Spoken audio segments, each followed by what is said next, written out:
My wedding was September 21st, 2019. We had a fairly decent-sized wedding.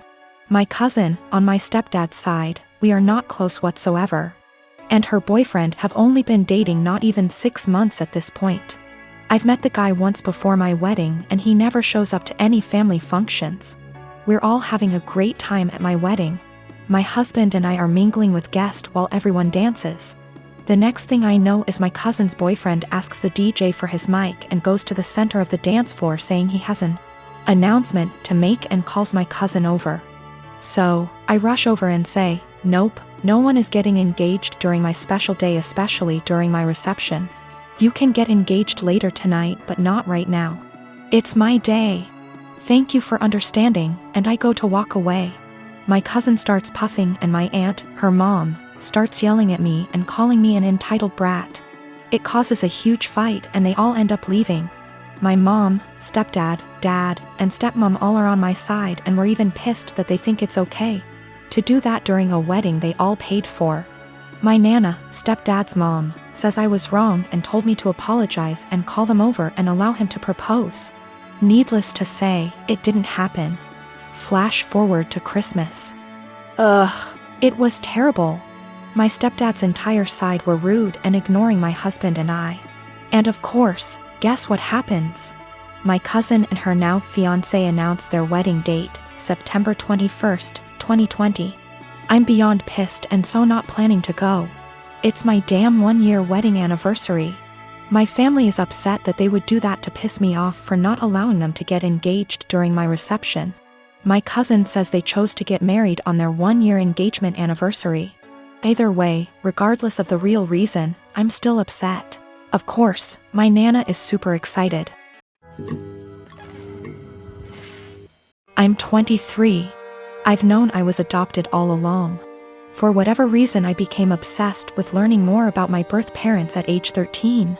I was told all my life that my parents met both of my birth parents before I was officially adopted. My mom was white from South America and my dad was white from Italy.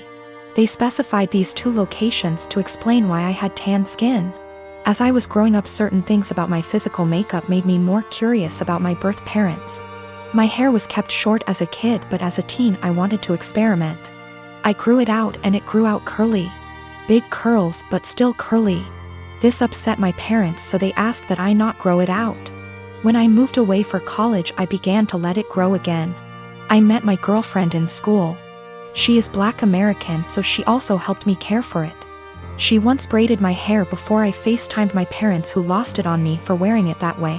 Throughout my time in school I still searched for my birth mom but would always come up empty. My girlfriend hinted that there must have been a mistake with the information. Even down to the name my parents claimed I had before they adopted me. She gifted me a DNA kit on my birthday that I didn't get around to until the lockdown hit. I didn't think anything would come of it because my parents weren't American, so I didn't know if it would work that way. So I sent it out of boredom and got my results weeks later, which have changed everything. I'm Black and Middle Eastern. I have light skin and my curl pattern is so loose that I hadn't considered it a sign before. I have ancestral ties to Iran, which can explain a more European facial structure.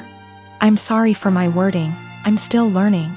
I sent my GF a screenshot and she called me right away. We were both stunned, though she long suspected. I tried to believe that my parents were innocently misinformed, but my girlfriend kept pointing out the inconsistencies. My parents claimed to have met my birth parents, therefore they couldn't have mistaken them for white. I confronted my parents, who became enraged at me for doing a DNA kit. I was very angry, yelling, swearing. They robbed me of my identity and hindered my search with their lies.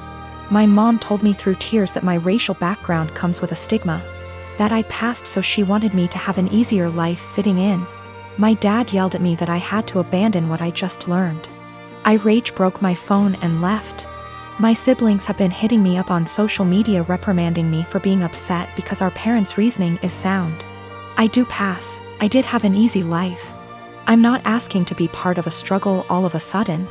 I just don't think I should have been lied to, and I think their reasoning is bullshit and racist. I'm just supposed to act like 10 years of me searching with the wrong info isn't that big of a deal? My parents admit that my mom was Black. My oldest sister also recalls seeing my mom at some point. Both verify that she was black. Yes, they could be lying again. I have plans to continue to look into my background. My girlfriend was very hurt by their statements, so I chose to keep us both away from them. I don't understand how. I'm angry about being lied to and how that lie has made my effort into finding my birth parents completely void, while also rewriting my heritage. That's my girlfriend's stance as well. I'm tan enough that going to an all-white school still got me called slurs. Whatever issues my parents were trying to shield me from, it didn't work. Maybe this is a lie that I bought into alone. 2 of my siblings are trying to be supportive. I deactivated my Facebook and unfollowed some people on Instagram. I can't entertain the argument that I should forgive my parents and move on. I'm not there yet. I get that it makes me ungrateful for feeling this way. I don't hate them, I'm just really upset and disappointed in their decisions. It's a complex situation, but I'll do my best to explain. I have a bio son, Leo, 16, from my previous relationship. I married his stepmom, who is a mother of 2 boys, Connor, 20, deceased, and Derek, 12. I've never had the pleasure to meet Connor, who tragically passed away from a motorcycle accident. Derek was so devastated by this loss, and although it's been years, he's still pretty much grieving.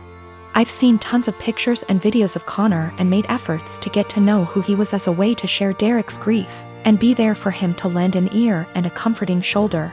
It's safe to say that Derek and I grew a strong bond in no time. But my son Leo isn't close to Derek.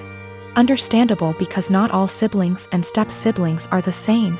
Leo and Derek are different in everything, which isn't a bad thing, but Leo calls himself the brutally honest type, and makes insensitive comments about Derek most of the time. They tend to be under the guise of advice. Derek never complained, so I had to step in and tell Leo to stop being insensitive towards his stepbrother, especially with everything regarding Connor and his memory. Leo would say, "Okay, I get it, and I won't do it again." Days ago, Leo wanted to hang out with friends and asked Derek if he wanted to join. Derek agreed and put on Connor's hoodie before going out. Leo commented on the hoodie and called it ugly and asked him to put on something else, but Derek insisted on wearing it or not go. Leo dropped it. Hours later, Derek came home crying with his hoodie in hand. He said Leo and friends cut it into pieces while he was in the bathroom after they convinced him to take it off. I was furious. I asked Leo, and he said it was his friend's idea, then said he had to do it since Derek wears it everywhere, and it looked old and embarrassing. I reminded him who this hoodie belonged to, and he said, "So what? Maybe this will help him move on in life." I told him his birthday was cancelled and his friends aren't welcome anymore. He pitched a fit saying his birthday was a right, not a privilege, and I can't cancel it. He had my ex criticize my decision and wanted to host his birthday party, but I refused because he's grounded, so no party anywhere. She and her family called me awful and ridiculous and asked me to think how Leo will hate me for this, but I insisted he needed punishment for putting his stepbrother through this. This all went down about an hour ago, and my wife is still crying in our bathroom with the door locked. Backstory: we had our son, now 11 months old, while my wife is in residency. She took a few weeks off before giving birth, and then went back to work a few months after, while I transitioned my hours to part-time so that I could stay at home and raise our son. My mom moved in with us shortly after the birth in order to help out, which allows me to get in a few hours of work per day and also not get swamped with taking care of the baby / housework. She's quite old-fashioned and would definitely not prefer this arrangement with me being a stay-at-home dad.